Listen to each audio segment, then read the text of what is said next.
We all know Indian movie industries especially sucks at making sequels.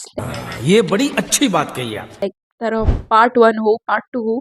ता भितर किसी relation न थाए ता भितर कौन स्टोरी रोचे कौन रोचे for example something something and something something to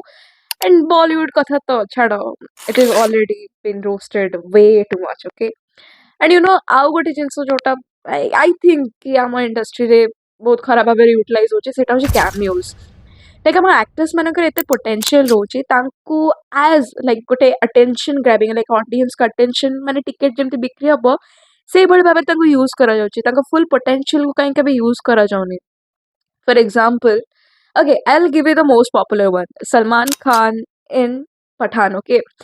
ଗୋଟେ proper story build କରାଯାଇ ପାରିଥାନ୍ତା ଗୋଟେ proper narrative ଦିଆ ହେଇ ପାରିଥାନ୍ତା but what we see is ସେ ଧଡ଼ାଙ୍କିନା ଆସୁଛନ୍ତି ଧଡ଼ାଙ୍କିନା ଢାଇ ଢାଇ मतलब अरे कहना क्या चाहते हो? you know understand right डिशुम डिशुम କରିଦେଲେ ପଳେଇଲେ and yeah that's your cameo Salman Khan का नारा टिकट बिक्री ହେଇଗଲା that's it